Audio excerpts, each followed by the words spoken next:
every time we're like, oh, I should do this, or I should make dinner, or it should look like this. And there's just always weight around that, right? And there's usually some judgment, because if I don't do it right, or if I don't do the should, then it means something about me as a person, right? I'm not good enough. I'm not nourishing my kids well enough. I didn't have enough money to buy the food to make a good, right? There's always all this back stuff that gets really heavy. And that, I think, further contributes to this idea that it's really hard and it's always a struggle. So, like, why bother?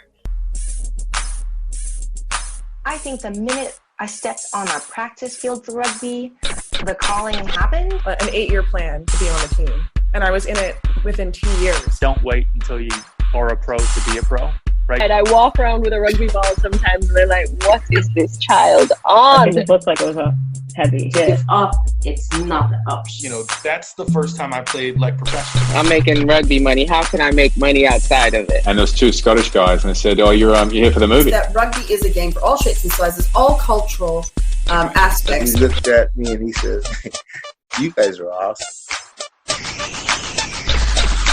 Grow rugby, grow rugby, grow rugby, grow rugby, grow rugby, grow rugby, grow rugby, grow rugby. Yo, what's up, everybody? Welcome to another great episode of Grow Rugby. My name is GiftTime and Bailu, and this is a show where we speak to people about the things that they've done, created, or taken advantage of via rugby. Hi, it's good to be back, y'all. It's good to be back. It's been a crazy last almost year. This is 8-9 months. I mean, obviously, I have not really posted on here since January. So shout out to everybody who's listened to the podcast during the time that I've been on a bit of a hiatus, to say the least. This is, it's been a lot. But I definitely have missed being able to do this on a week-to-week basis and just really properly getting to engage and just be a part of the conversation. And in reality, shoot, so much has changed even since January. And really, I think the last time I really got a really serious interview in was last year before my wedding. So, and that was November. So probably did it October, September, something around that point. And I mean, so much has changed just in the rugby world, from Rugby World Cup, more advancement in MLR, and obviously, settlements when it comes to national teams, club teams, just a lot going on. I'm probably going to actually do that in a separate podcast because, moving forward, I want to utilize this platform a lot more and utilize it for what the total name of this is, which is Grow Rugby. And so in addition to the interviews, I'm probably going to start adding in a few more solo commentaries, some shorter pieces in between, so that, you guys know what's happening, or at least what my thoughts are on what's happening, and then be able to present on that. But it's been a wild ride. And currently am living down here in Brazil, not disassociated from rugby in the U.S., but really growing where the rugby is going to be going to moving forward. Especially particularly here in Brazil, in an area that is asking for it, which is different. It's different. A lot of people have been asking me, you need to put some rugby out here. You want to put together a team. You got some nice stadiums in the town that I'm in. And, there's a solid rugby team just an hour north who I still need to connect with. I've been here since April, but there's a lot of settling happening at the same time. So enjoying every moment of it here, definitely learning the language and trying to be able to raise in. I might end up doing a few Portuguese podcasts over the in the future, just because of the fact that you want to be able to connect with the audiences correctly. And people here in Brazil love when somebody knows how to explain things in Portuguese. I mean, who doesn't? Who doesn't like to have their things explained in their language? But like it's different, and people are really appreciative here. So it's been a nice little welcome into the culture in a lot of ways. So So look, I'm not gonna bore too much. Like I said, I'm gonna do a separate podcast on this one and just kind of update and tell what's going on. And of course, as we keep going into the future, keep dropping things. So you guys will see a lot more on me on this platform that I've been off of for so many months. And yeah, if you guys can see in the background, see there's still like a bunch of stuff. I got a different office, but there's a lot of updating still happening, so you'll see it going on. But this week we're already going to be kicking off. I had a great guest, person I got to be introduced to fairly recent, Diane Johnson, who is a natural nutritionist from Canada, and one of the reasons why I connected with her was because of her stance when it comes to youth sports and the way that young kids eat and creating the processes moving forward so that it can be something that establishes into their adulthood. This was a dope conversation. Diane is just a dope person altogether. Like, great energy, knowledgeable about what she does, and also takes it from experiences. She practices what she preaches, and that's huge when it comes to it. So this wasn't necessarily a rugby conversation in the natural, traditional sense, but this was a very important conversation that rugby people, especially as we go further and further into developing the youth side in the States and then even in other countries, want to be able to establish the importance of getting the proper, not just the proper amount of nutrition, but the proper nutrition needed to be able to perform at a high level all the time from an athletic standpoint. And then, of course, just from a personal standpoint, it's always beneficial to be able to know exactly what to do next. So, guys, Diane was amazing, great conversation. Like I said, this was a conversation about her experience, about nutrition, and then of course how it relates to rugby. Guys, stay tuned for it. You're gonna love it. So without further ado, Diane Johnson of Diane Johnson Consulting, Guts, and Just, the nutritionist, expert, master. Check it out. Grow rugby, grow rugby, grow rugby, grow rugby, grow rugby,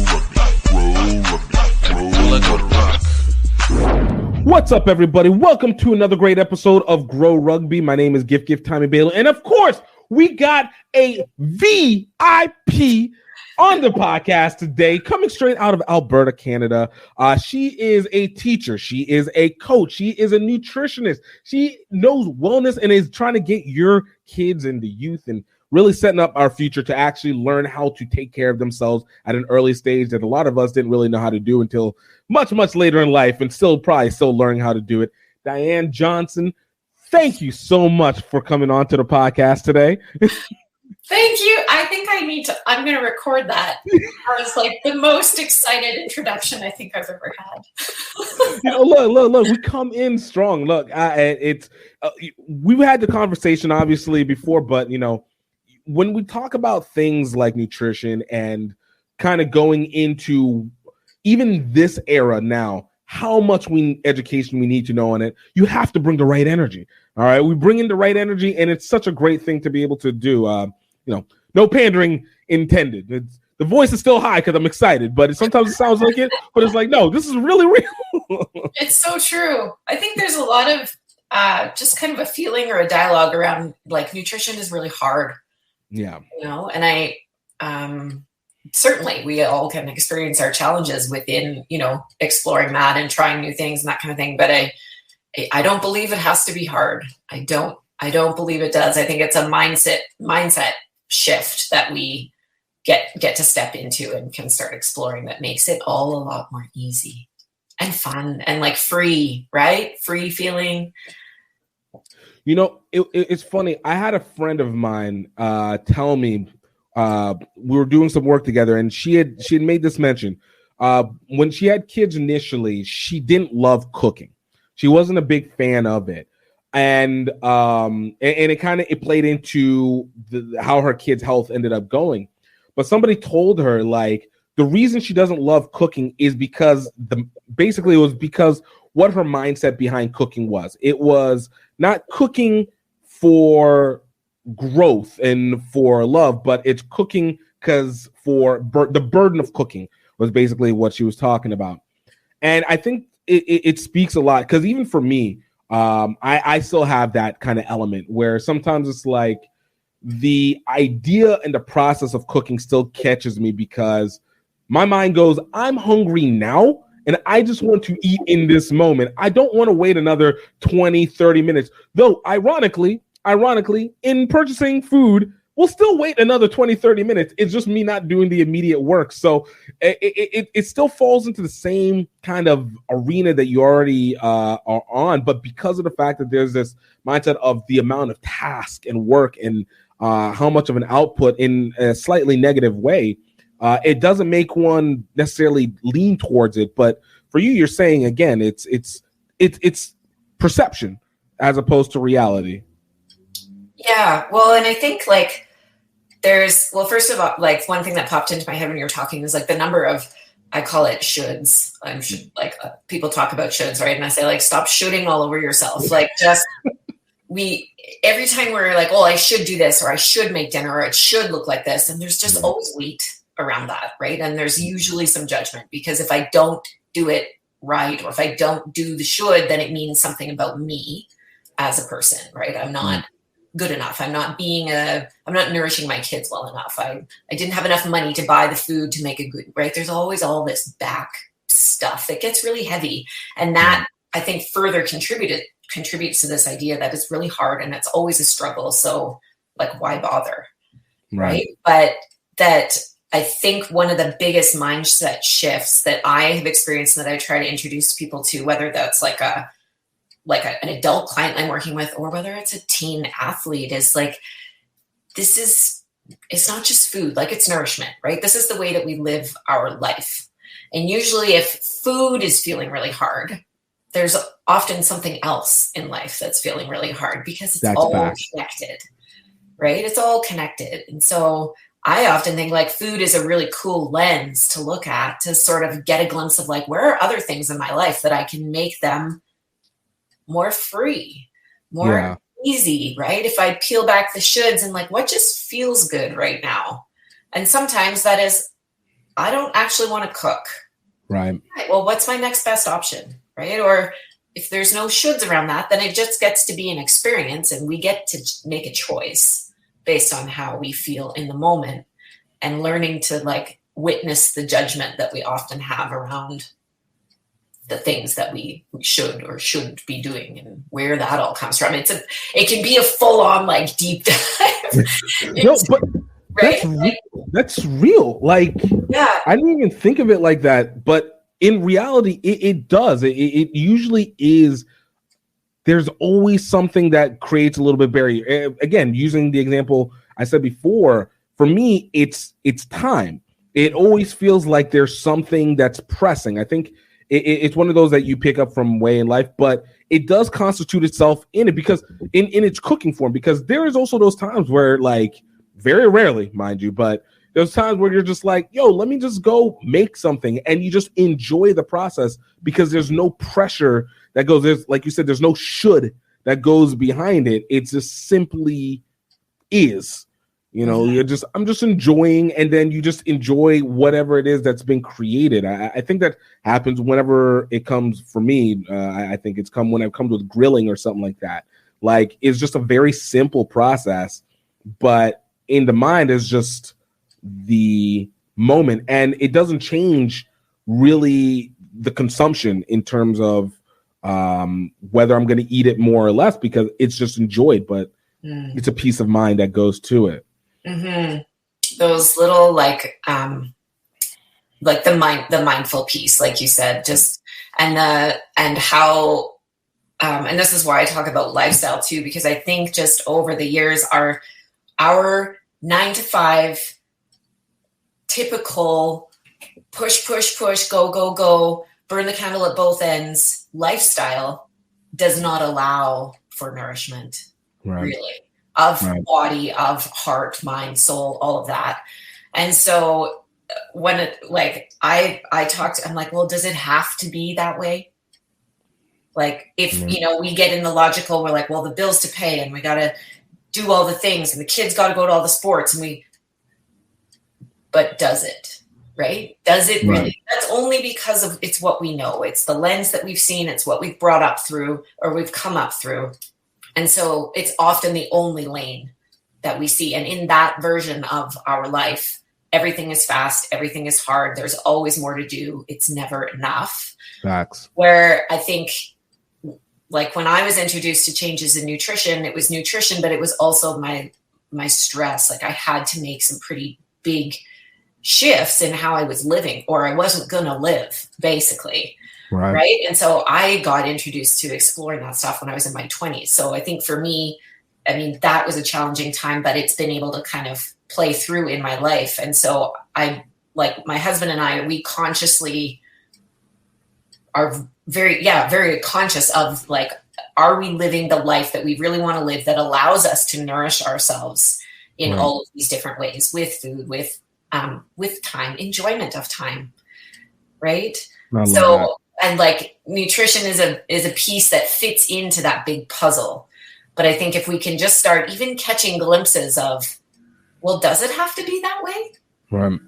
Right. If we can start asking questions, if we can get curious, that's the key, is curiosity, because there's no judgment in curiosity. It's just like I love the picture of, I have this image in my mind of this little kid with a magnifying glass looking at a bug, like in the grass, and just looking.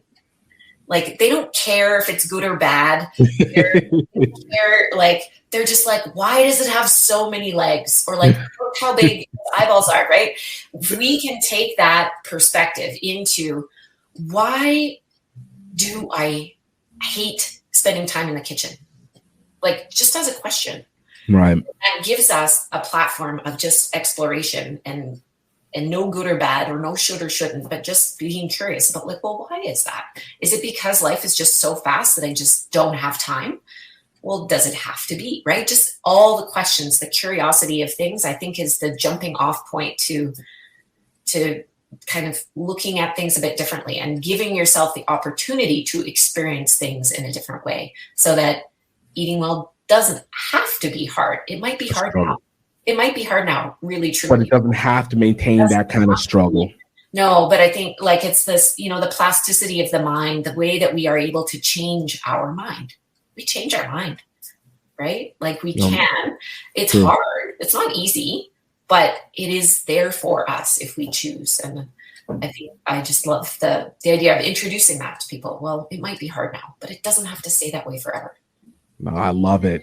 Yeah. So I always like to say, because before we really start jumping in, every superhero story has its origin, and I want to kind of jump to your origin on this. So, if you can you tell us, you know, how is it that you started on this journey to this kind of realization and moving forward? But really, how did you get started onto this journey initially?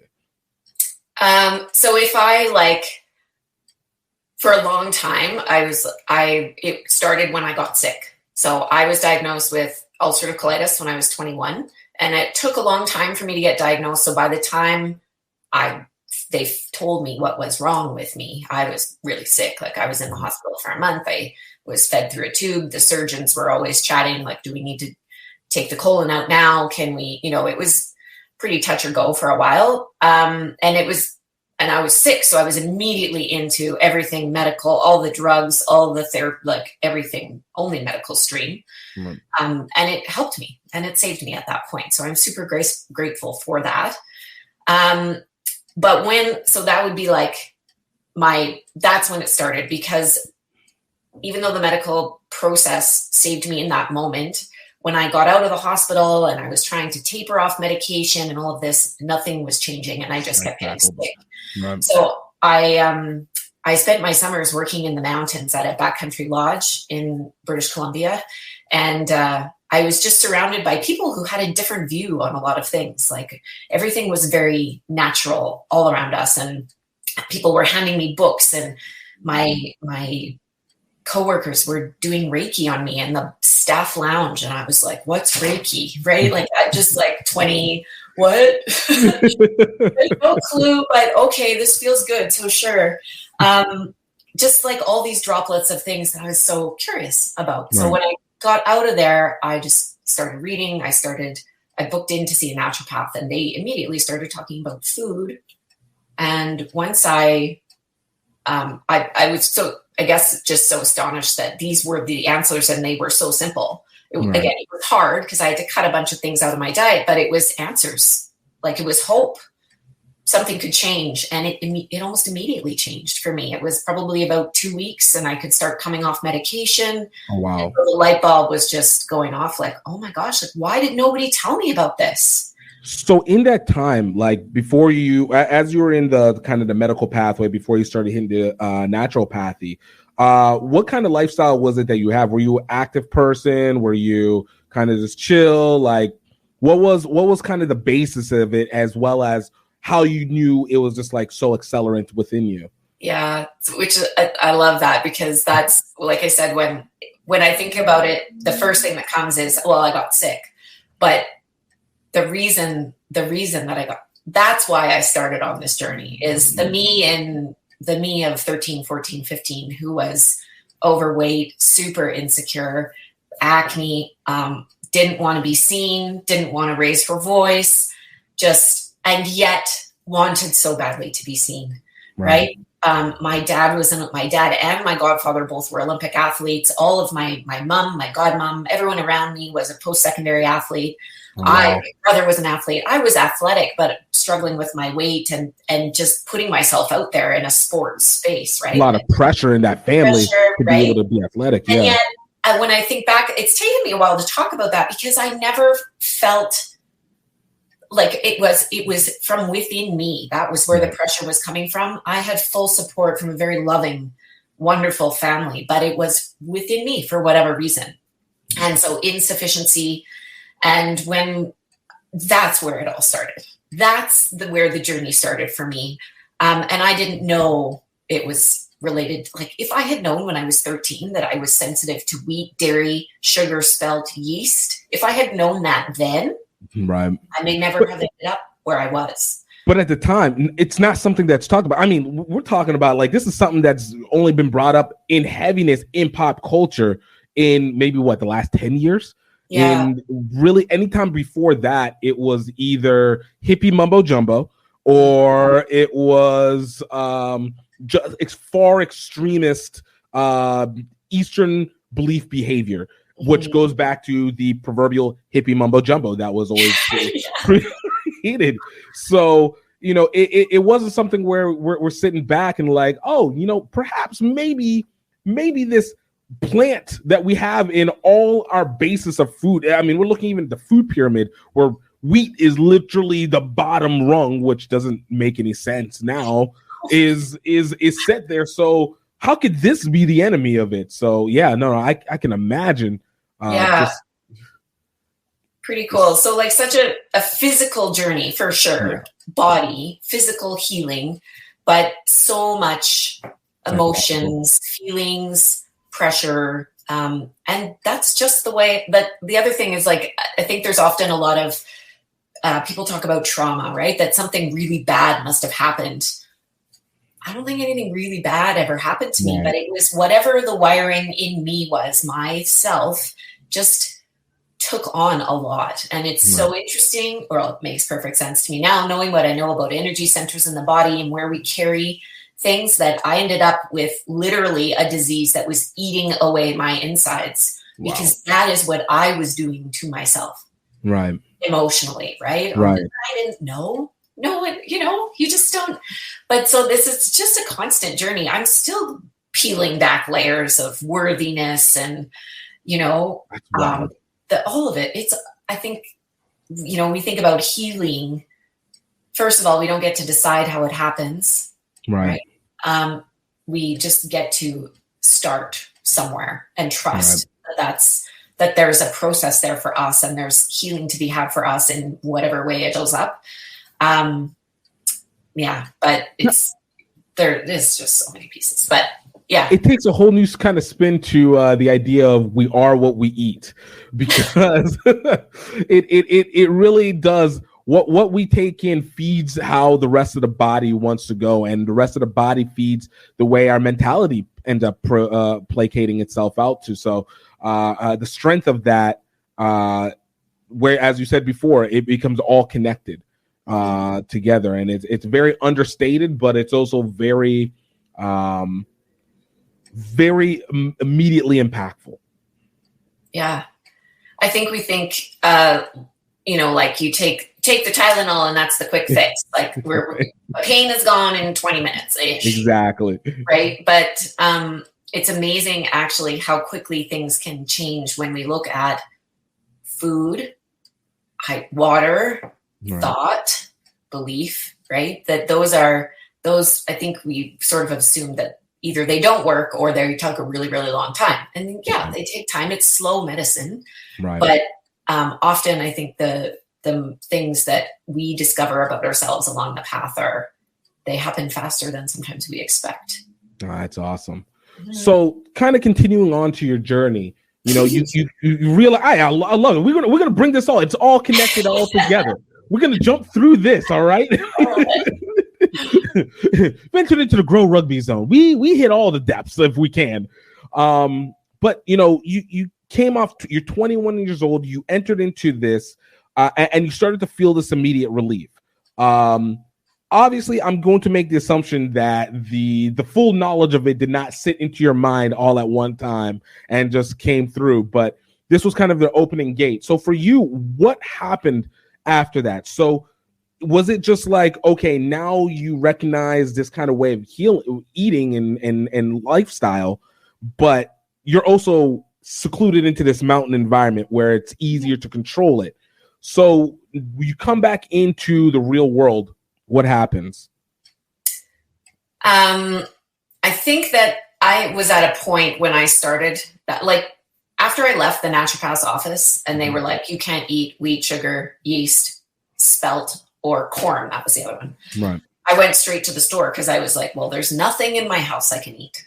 Right. 21-year-old university student. Like everything was bread and pasta and beer. Was there anything at the store that you could eat? You just talk about the basis of the U.S. economy. Yeah, I literally spent like 3 hours in the grocery store reading labels. And I was just like, oh, okay. So I ended up leaving with vegetables, fruit, and lean protein. Nothing in a bag, nothing in a package, just real food. And I mean, my mom cooked home meals, all that kind of stuff growing up. But I think, when we're in our teen years and things, like the on the go, eating whatever's around and just eating without really paying attention. So that's just what I was doing. Right. But I think I was at a point of such desperation of like, I can't keep living like this as a 21-year-old. Like, what is my life going to look like? That I just bought in. I just dove into the food. And I, like you said, I didn't understand all of it. But I just listened to everything they told me. I took every supplement, I ate the food, and things started to change. And I lost all the weight that I had always been unhappy with. Mm-hmm. I finally felt like I was in a body that fit the thought that I had in my mind about what I should look like, be like, right? And it certainly evolved. So like that was my university years. I went away to university to study education. Like none of my roommates were eating what I was doing. I was pretty good with kind of doing what I did because it was a lot of fear for me. I was like, oh, if I don't do it, I'm getting sick again. Right. And full disclosure, like I did flare, like I did continue to need medication. I did kind of have my ups and downs through that time, but it was absolutely a foundation. And I knew at least that I was giving my body things that would support it. Right. That if I didn't, I was going to be way worse off. And it was also in that time that I think seeing how quickly that shifted for me with just food made me start looking at stress and emotions. And so, I got into yoga, just like exploring. I dabbled in meditation for a while and then got into it more significantly in my 30s. I remember my naturopath giving me homework about like, you need to journal 20 minutes a day. Mm-hmm. I was like, what? Again, part of the psychological release. Getting it out, right? Dumping all of that out of the mind and the body. I remember also being introduced to EFT, the tapping. So what is EFT? Now I'm gonna forget the name of it. I can send it to you. Don't you hate it when it happens? It's like, I've known it. I've had it on the always. So you need it. I got it. I got a sheet from my naturopath. They're like, it's basically you tap at different areas of the body and you repeat a mantra or an affirmation, and it's reprogramming subconscious patterns. Right. And interesting. So that was, maybe when I was 23, and interestingly enough, that has just come back into my life now. Right. So I'm tapping again.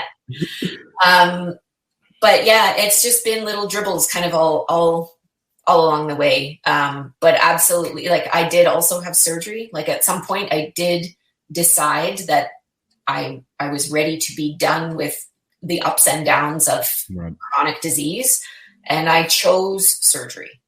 And there were a lot of people that, applauded me. And there were also practitioners of mine that told me I should never, ever, ever consider it. And so I think, even through the whole process, coming to a point in my life where I could land in a decision for myself and trust that it was the right one for me, regardless of anything else. And for me as a person, that was a big step, to be able to just stand in myself and say, no, this is my choice and it's my body and I get to decide. And it was, 3 months after that, I was pregnant. It was insane. Oh wow. So that's a lot of trauma in a very short period of time in terms of like physical. So I was going to say, did you feel that the lessons that you learned in terms of the food health up to that point actually probably set you up better for what a post-surgery recovery would actually be versus if you had gotten to surgery at an earlier stage without actual having, alternative knowledge? Do you think that would have, Absolutely. It took me actually a long time to be in this holistic space to advocate for natural and holistic and alternative therapies, knowing that I failed. I chose surgery. Right. Like, that was a whole thing that I had to come around for myself. And like you said, understanding that it was all of that learning, all of those experiences, the strategies, all of it that I gained that got me to that point to allow me to thrive through that kind of traumatic surgery. Right. That, coming out of the hospital, I knew what to eat, based on the fact that I no longer had a colon. Right. How to put good quality foods in my body when I wasn't allowed to have any fiber. Had I not gone through all of that, all of the learning, all of the training, the holistic nutrition, it all set me up for success. Right. And, I healed quickly. It was the craziest time of my life. I had surgery in June. In August, I got married. In October, we left to go travel in Australia in a van for 3 months. Oh, wow. I had an ostomy bag. So I was. Oh, so you had oh, wow. And the day before we left, I was like, oh man, could I actually be pregnant? And I took a pregnancy test. We were literally packing up our house to get on a plane the next day to go across the world. And I find out, boom, pregnant. Boom, wow. And then so off on a tangent, but the seat in front of it, both my husband and I were just like, what the literal, what? And in the plane, on the seat in front of us was a young family with a baby, probably a 4 or 5 month old baby that kept popping over the seat and looking at Nick and I. And I was just like, you must be an angel, just here to tell us that this is going to be okay.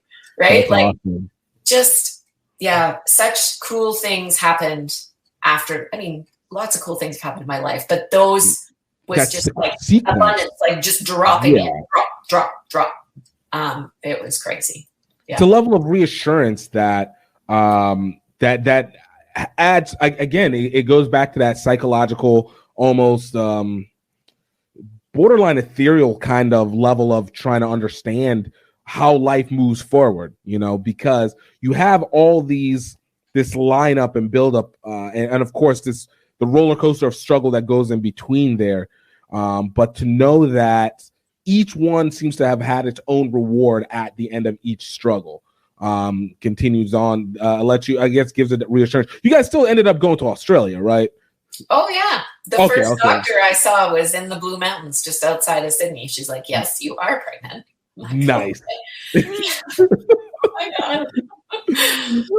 So from that point, what took it from being a self journey to now wanting it to be more external and expressive one for other people? Was it that first child that set it up, or was it just a very smooth guided path for you? So I remember telling my dad when I was 5, when he asked me, "What do you want to be when you grow up?" And I said, "A teacher." And that has always been, I was a high school phys ed teacher. When I was really struggling kind of in the middle of everything with my health, I stepped away from that to study nutrition. Okay. And kind of by accident, but also not. It was opportunities to go into classrooms with past teacher friends of mine, to talk to athletes, because I had been coaching a lot. So it was, all of those connections that started pulling me and saying, "Well, will you come and share with us what you've been learning?" Coaching and naturopathy.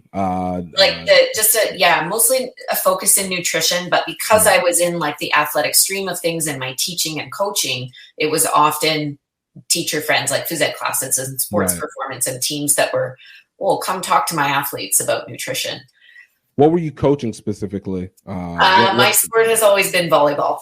Nice.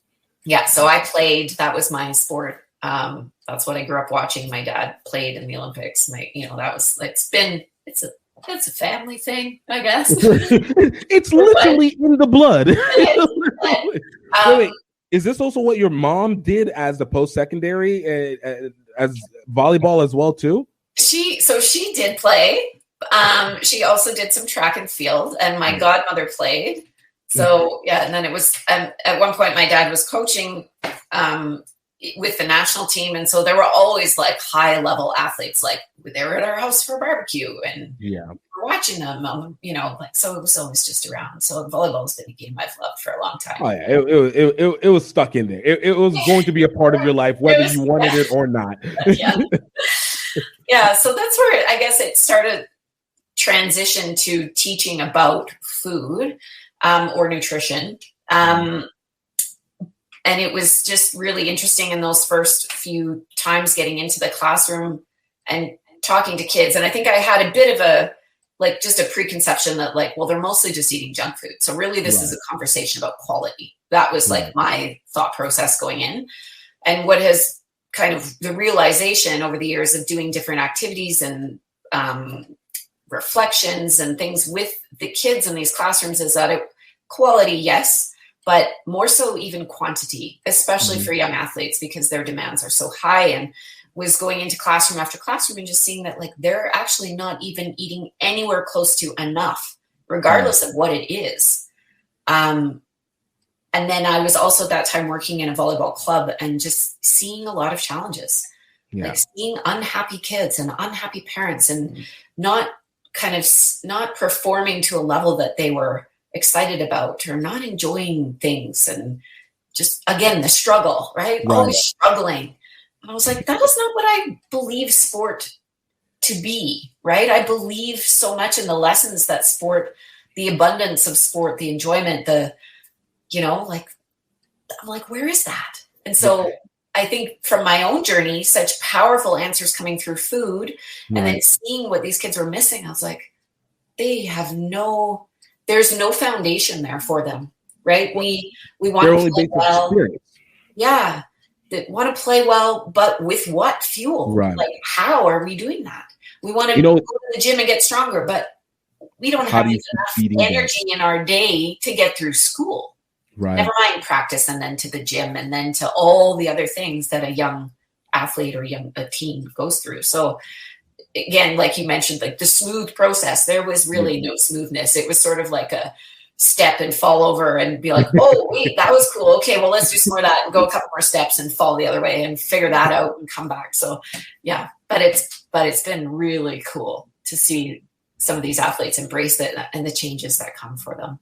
So for you, whenever you were looking through, as you're starting to kind of, in one way or another, research these kids, both in experience, from your personal experience, and obviously, your initial premise was just based off of the quality versus the quantity of food.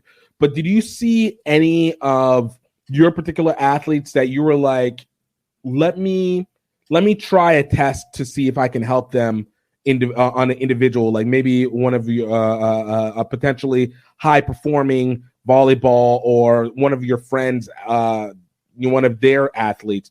Did you see something where it was that particularly stood out to really actually kind of create the thread where you really were seeing the higher need for the mixture, the balancing of food and in its quantity and quality? Like, did you see where it actually started to see direct effects on their performance?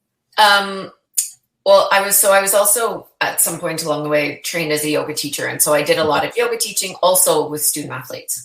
Right. So kind of over the years, my teaching to them also incorporated the sort of the stuff I've been sharing with you, like on a, downplayed, but it's about food, fueling the body, but we also have to rest and we want to be happy. Right. So this, again, like the full circle thing. So I was doing sort of just like one-off yoga sessions, one-off nutrition, things here and there, and had the opportunity to work with the women's volleyball program at the University of Calgary, which is not far from where I live. And they were dealing with a lot of athletes who were injured, dealing with some health issues, and generally the team was not performing the way that they wanted it to. And so the coach was sort of looking at a holistic picture, like how do we get these athletes really thriving so they play well too. And so I came in, we did nutrition with every athlete. There were, I think, 19 of them on the team that year. And we did bi-weekly yoga with them, which we laughed. The coaches, we would laugh and say, like, this is essentially forced rest. They don't know how to intentionally rest. They can lay on the couch and scroll on their phone or watch a movie, but it's not the same. Right. So we started this, and I was with that program for 2 years.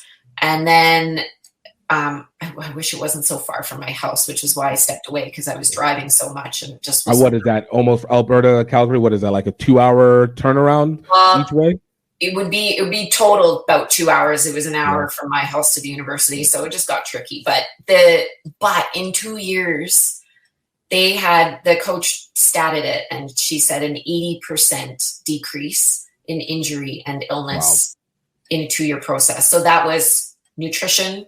I did multiple sessions with every athlete through the season. We had bi-weekly rest, which we were doing yoga, but it wasn't like workout yoga. It's actually helping them shut the mind down and actually relax the body.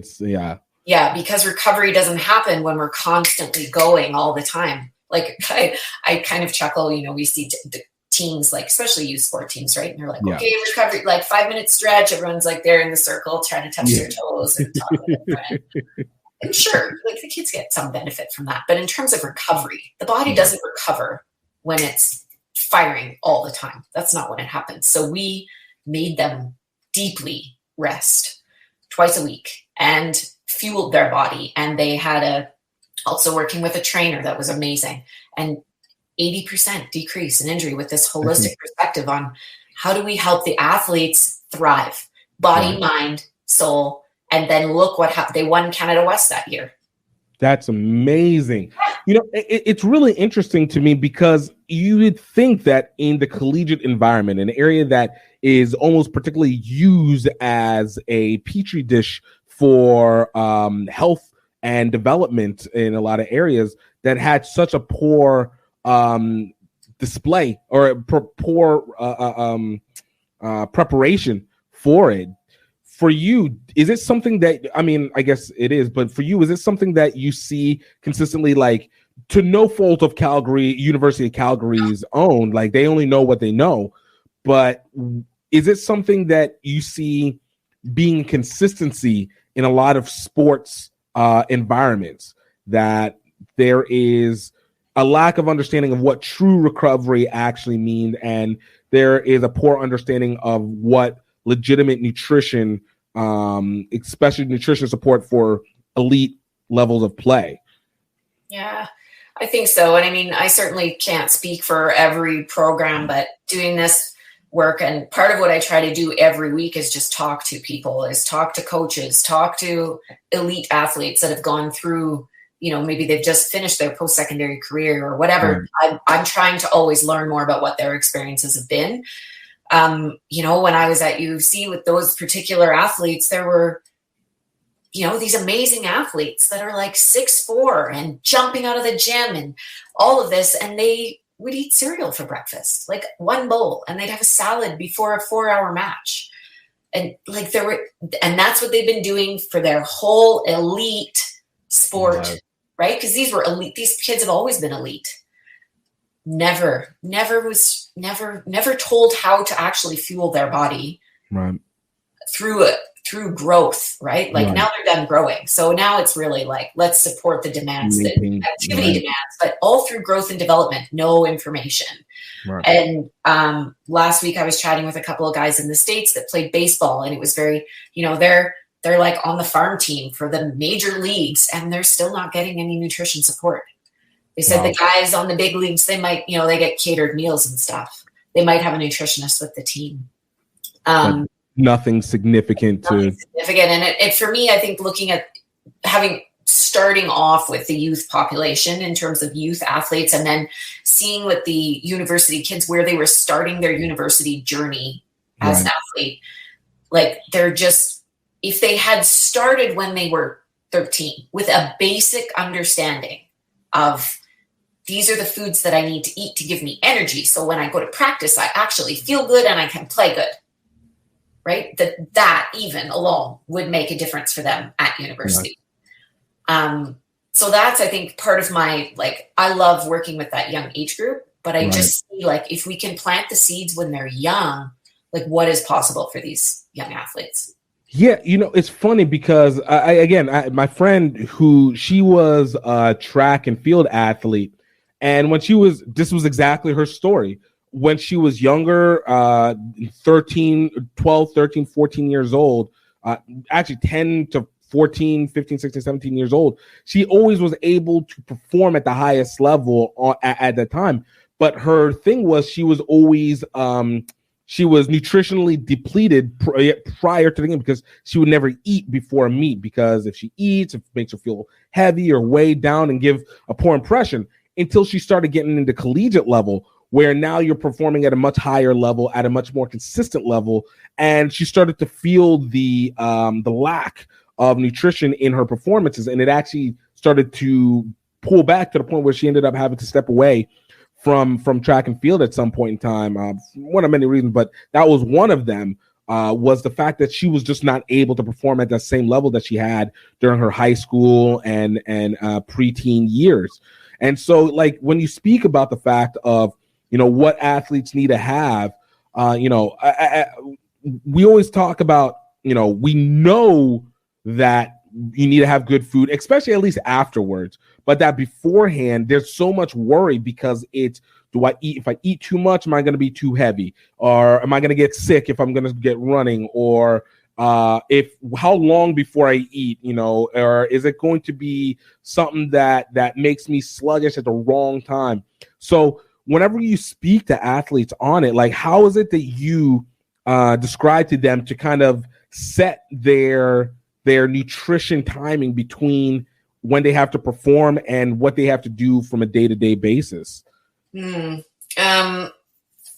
I think for young, most of the athletes I work with are between the ages of 12 to 18, sort of school aged, right? So for me, there's a lot of conversation about this. If you eat, your pregame snack 30 to 45 minutes before you play, and then when you're done, you're going to have your post-game snack after you play, just even simple for them, right? Yeah. You need to eat and you play, and you eat and you play. And then we focus on, what does that pregame look like? Well, it's got carbohydrates in it. It's easy to digest. So it's going to give you quick fuel.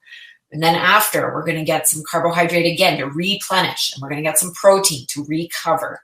Like just keeping it pretty simple for them, but it's also for them daily. So we talk about performance, like game day. What does that look like?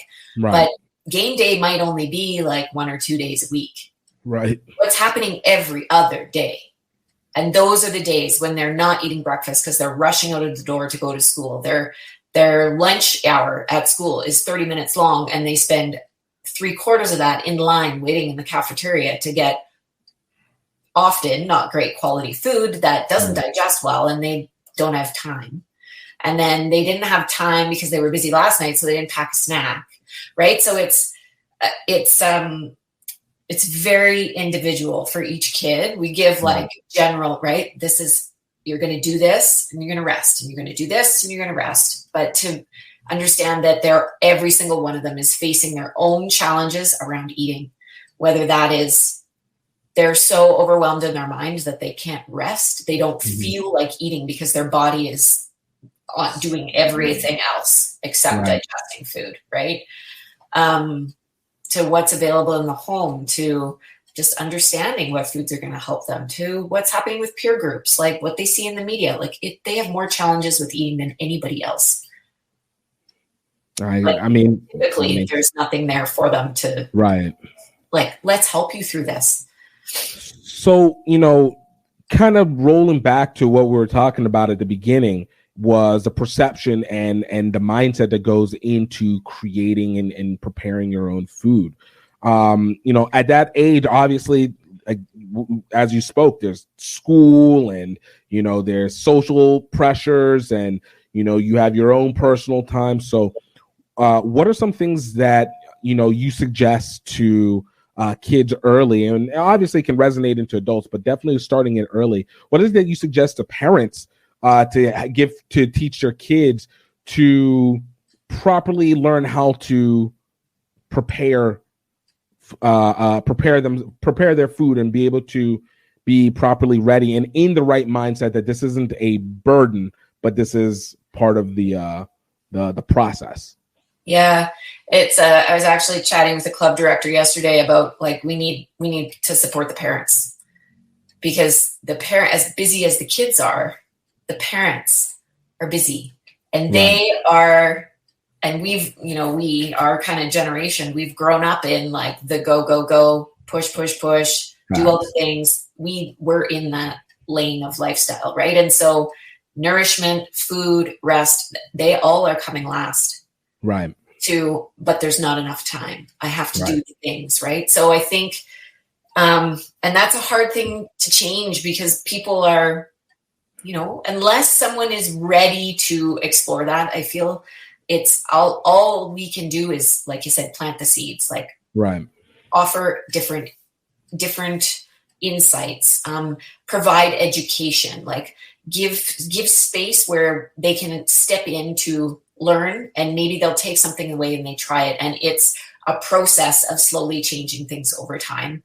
But I try to bring across that, like, this idea, like, it doesn't have to be hard. There are ways to find good quality food that isn't breaking the bank, because it's tricky out there right now for that, for sure. There are ways to create good quality food that isn't, going to take you 3 hours in the kitchen or an hour in the kitchen, and helping, whether that's giving them recipes or giving them meal plans or, inviting them into a space to chat. That I try to, it's tricky for the parents for sure. And as much as I talk to the kids, fully understand that they leave my sessions and then they go home. Right. And then it's the life, it's all of the things that are going on there. What's been cool though, is to hear from the kids that, like, oh, well, after we left, then I went home and talked to my mom and dad about this. And now we have this in the kitchen. So maybe now we have some quinoa or some hemp hearts, and I'm putting them in my smoothie. Amazing. Right. There's a win. Right. So I was going to say, like, is there some examples that you can probably give to us of some solutions that some kids some of your students have used in the past, or have used presently, that might, jog off some ideas for others to figure stuff out? So smoothies, I guess, I mean, pretty common, but they're invest in a good blender and add vegetables into your smoothies because you won't taste them and you can pack a ton of nutrients into a smoothie. You can divide it up. You can you can use it at different points in the day. It's fast. The other nice thing for young athletes, especially one of the biggest things in the last year I've been hearing from kids is that they don't feel like eating. Right. And this for me is back into like, they're just so busy. The body's not ready for food. And that's the message that they're getting. Like, I don't want to eat. So smoothie is nice because you can just sip on it. The nutrients are there. It's already broken down. It's not stressing your digestive system. So that's but invest in, if you can, even get one secondhand, a good quality blender that will actually break all that stuff that really fibers the vegetables and things down. Otherwise you're left with like chunky things and nobody likes that. So that's I think a great strategy. Also, like for parents who are cooking meals, cook more. Like if you're cooking chicken breasts one night, cook a double or a triple batch and put the rest of it in the freezer. So on the night when everyone is running around and people maybe not even sitting down to eat dinner together, you can throw it in the oven or the microwave, warm it up, put it out, and it's there. It was 10 minutes versus another hour in the kitchen. And that'll save money too. And even like with the cost factor, like just put some pots in your house and grow lettuce, grow kale. Really? Oh yeah. Does it take a lot of time to be able to do that? No. If you have a window, you have some sunlight in your space, or you can get a grow light, like just pots with things. And this is credit to my husband, who's an organic master gardener. So we have things growing everywhere. But I think we sometimes are, well, I don't have a garden. You don't need a garden. Grow some herbs, grow some greens, add them to things. It seems like maybe, it's $3 for a head of lettuce or $4 for a head of lettuce, but that's $4 less that you have to spend, and it just continues to grow in your house. Right. And you have those return seeds, and you don't have to worry about how long does it usually take for those to grow? Do you know? I would probably have to ask ask the expert who's outside right now, but he created for us, like at our house, we have some outdoor wicking beds, so they're fed from water off the roof, so we don't really have to water them. We have some kale and things growing in there, and where we are, it's only now starting to warm up.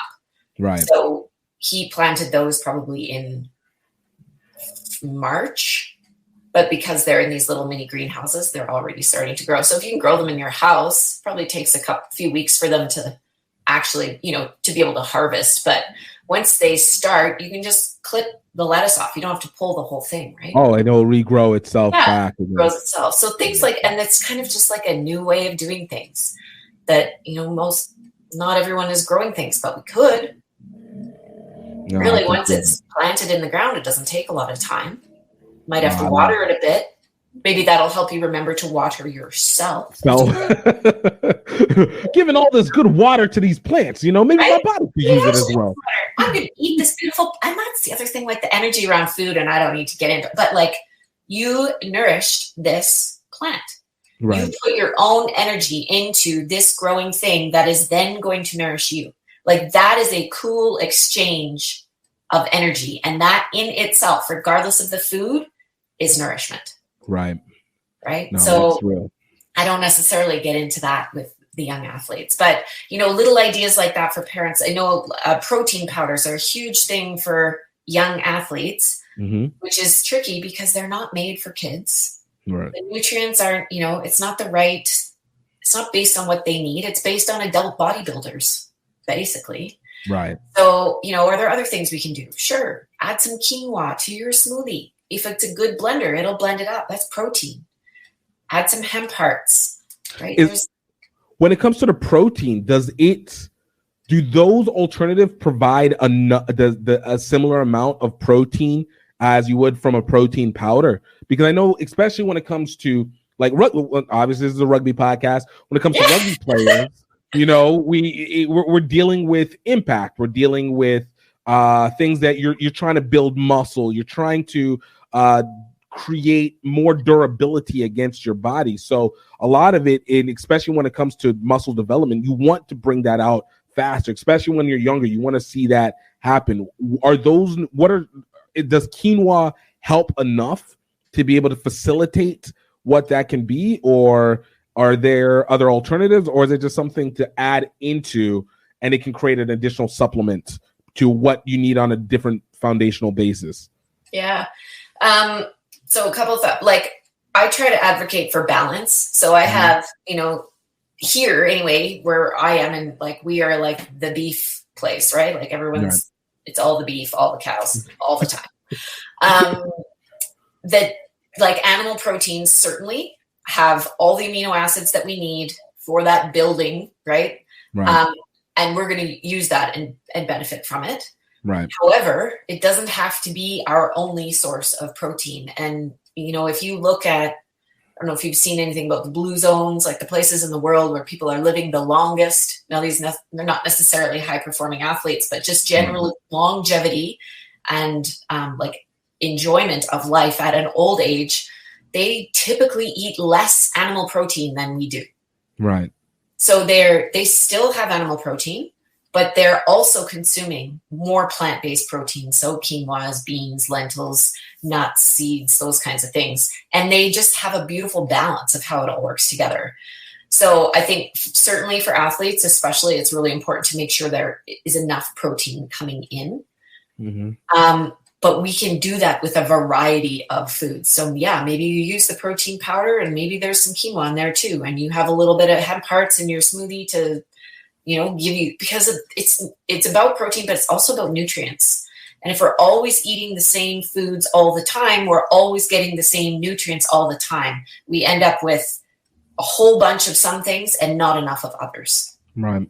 So if we can just have variety and like balance, bring in lots of different stuff, try a new protein source each week, or go on a bit of a rotation. Maybe you have a meatless Monday, but then, Tuesday you're having chicken. And, that most people that I have encountered get an adequate amount of protein in their diet as long as they're consuming animal protein.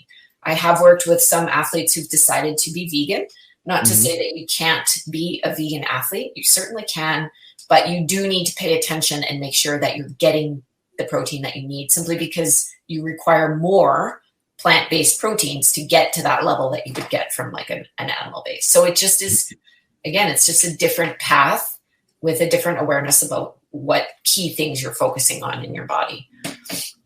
Yeah, I was gonna say the other part is how much of a plant-based, because obviously it's picking up a lot more now, and we're seeing more repercussions from animal farm behavior, obviously, whether it's from forestry loss to gases, et cetera, like that. So a lot of people are moving towards, and sometimes even from a lot of times now, even from a health perspective, moving towards more vegetarian, more vegan elements. Is there a way? But do you suggest ways of being able to supplement the additional levels of protein that you needed from plant-based items that wouldn't come from animal amino acids? Basically, let me restate that question. Is there ways, what are other alternatives of animal proteins that can be used to make up that same amount of protein and while also obviously still getting your nutrition from your B12s, your A's, D's, C's, et cetera, like that? Yeah. There's some stuff out there about like pea protein. Pea, usually it comes in a blend, so you'll find like a pea or a rice protein in terms of a supplement that could be used instead of like a straight up whey protein. If that, like having the supplement to top things up is something that's required. I always, especially for young athletes, because again, supplements aren't necessarily tested or created for young athletes, is like to put oats in a smoothie, put quinoa in a smoothie, put hemp hearts in a smoothie. It gives them extra calories, it gives them bulk, and it does add protein to that thing. Yeah, I'm not sure if I'm sort of forgot your question or if I'm off on a different tangent from your question. Hey, it all works. It all works. It's all connected, Diane. But yeah, it's protein's one that it comes up a lot. It's always a question. And usually with athletes, it's the focus. Yeah. I need more protein. I need more protein. Sometimes they do. Most of the time, most of the athletes that when I meet them, they're having at least 3 to 5 servings of animal protein a day. And that will typically get them where they need to be, unless they have really high demands. And then we look at it. But I think the thing too, is that it is so individual. And when it comes to like, are you the meat eater or the omnivore or are you the vegan? I really think it's an individual thing. People are different biologically, ancestry, DNA. There was a book I read years ago called Eat Right for Your Blood Type, which it keeps coming up. So I think I need to go back and read it. But it was not long after I discovered that wheat and dairy and those kinds of things were not really great for my blood type. Mm-hmm. And that was exactly the foods that I had cut out and started to thrive without them. Whereas there were other blood types that specifically thrived on a plant-based diet. And, research, you might hear yeses and nos about this, but it was an interesting philosophy based on like where your ancestors started on this earth and what they were eating. That makes sense. Right? That makes perfect sense. It's still a part of us. I know for me, at least at this point in my life, I would struggle with a plant-based diet. I've got a big frame. I have more muscle mass. I don't, in my gut, think that I would thrive only with plants. Also, my digestive system, the way it is, would struggle breaking down some of the beans and things on a regular basis. However, I've met other people that it's the complete opposite for them. And once they cut out animal protein, they felt amazing. And it can also change in our lifetime. Right. I think that's one thing with nutrition. We get into like, well, this is the way I eat. Well, I have had to modify my diet several times, and I'm sure it will continue to evolve as I get older. Right. But that we get to do that. It gets to be, it flows with us. It's not like locked in forever. That I really appreciate that sentiment, because I think that is something that, again, is part of the process. And sometimes it feels like it's a cop-out, but it's not. That there's not a one-size-fits-all dietary plan. There's the idea that some plans will work for some people, some don't work for others.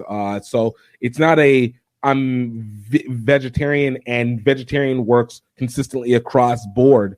No, we see it where sometimes you do need the animal, sometimes you don't need. Maybe you take all of it out and you become vegan.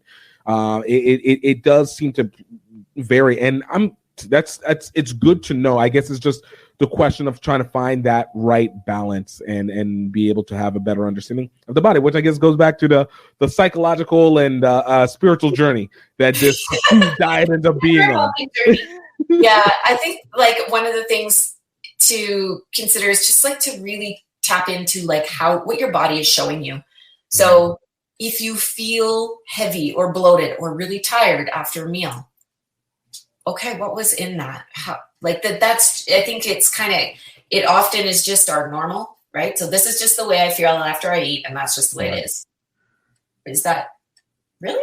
Does it have to be like that? Probably not, right? Like our body's constantly trying to achieve balance and homeostasis. So it will give us messages when it's not at that point. So if our skin is breaking out, if we have massive headaches, if we're achy all the time, that heavy, so much is felt in the gut, so much, but we're very good in our world at shutting it down because there's this to do and that to do, and it's too hard. But if we just can sit back, get still for a moment and just notice, again, curious about what is going on, what is my body showing me? Right. And sometimes it's then some experimentation. Well, what if I took this out for a week? Right. And maybe through that, right? Then, oh, wait, my knees don't hurt right now. Oh my God. Right? Light bulb. And then, and 3 years down the road, it might change. Right? But it is a process of like tapping into it's awareness of ourselves, our bodies, what we feel, what we are thinking. Awareness is a big piece. I love that. Final question for you. You know, as you continue this journey, what is the thing that you feel has been a reoccurring moment that you keep finding in this process, that it keeps being a reminder over and over and over again? This too would probably be different every day, but today, for the last few days, and I know something that was a theme for me as a kid is the worthiness. Actually, I'll show you this. So I have cards that I pull for myself every once in a while, and this is the card. Oh, nice. That I pulled actually just before we got on this call. I love it.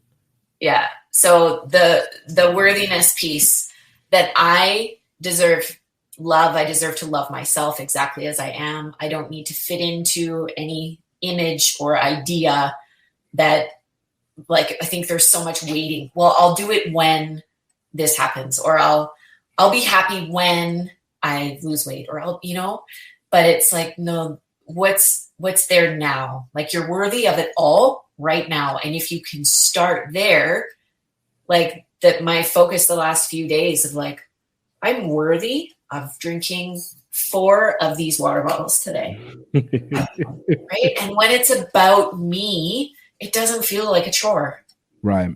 I'm worthy of taking my shoes off and going and walking in the dirt in the garden today, when I could be sitting on the computer, but I'm not going to, because I'm worthy of just grounding and like getting in contact with the earth and nourishing myself. I'm worthy of that. Right. That it's, I think self-care has even become a chore. Oh, I need to do my self-care. Right. It goes legitimately against the whole purpose of it in that very mindset. Self-care gets to be the way that we live, right? The way that we eat, the way that we consume, the way that we love, the way that I tell my husband I love him, that nourishes me. Right. I get a hug from my kids, nourishes me. It's just, I think it's it's retraining the brain about how we conceptualize. Yeah, self-care could be a bath, or I take myself and get my nails done. Sure, that could be self-care, but self-care could be paying attention to my thoughts when I wash the dishes. Word. Right? So, yeah, that would be the theme right now, the worthiness of that continual care for self. I love that. Diane, I want to thank you so much for you just taking the time. That was amazing. I feel nutritious in the soul right now, you know, in with the knowledge and just kind of the what's the best way of putting it? The comfort of knowing that this isn't just a ABCD battle, but it's also it's one that is as much internal as it is what we take externally in. I don't know if it necessarily made it less complicated, but I think it at least made it a little bit more fluid, which is always a big plus. But I want to thank you so much for being able to take the time. Where can people find you at? Okay. So I'm on, because we connected on LinkedIn. So I'm on LinkedIn, Diane Johnson. What I share there is primarily for the youth sport community or sport community. I'm on Instagram at DJ Wellness and at It Takes Guts, which is the youth sport focus more so. And then I'm on Facebook at Diane Johnson. And what else? I have a website, which is www.djwellnessconsulting.com. Excellent. I do have a YouTube channel, but it's not, I don't know, there's stuff on there you can check out, and it's just me. I don't know, it's there. What you're saying is you need to get more active on it, all right? You need to bring this into the internal as well, too, all right?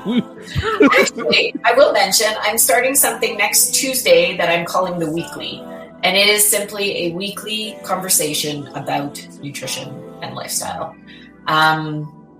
And it's happening in a Facebook group, but it will be on a Zoom. So I'm sort of figuring out the logistics of that, but it's just a space to come. It's consistent conversation. It's new ideas, new perspectives. Do you know when you're going to be announcing it? Where you can announce it so that people can access the platform? Because this is not going to go out like today. It's going to probably go out next week or a couple weeks. Yeah, from now, so I'll be sharing stuff both on like on my Instagram at DJ Wellness. I'll be posting it on there, so you can follow it along or find out how to get access to that kind of thing. Excuse me. Our conversation this coming Tuesday will be mostly about cravings. Nice. So yeah, nice. That'll be a good one. Slowly bring the people in. I love it. Diane, thank you again so very much. Like I said, this is awesome. And look, I will say this because I have to say it in full honesty. I make fun of Canada a whole lot, but you've made it a lot more difficult for me to tease Canada.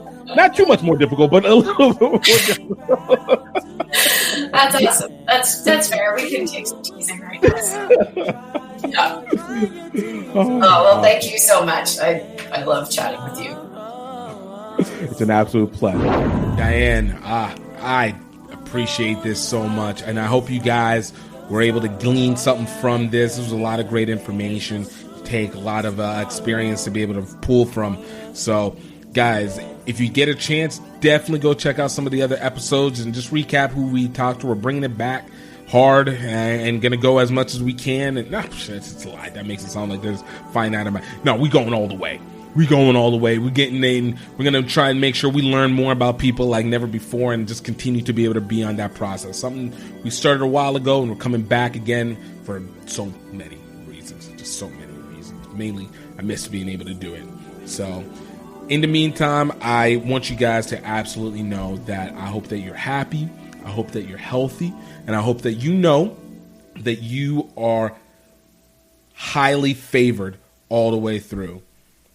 Until next time, cheers.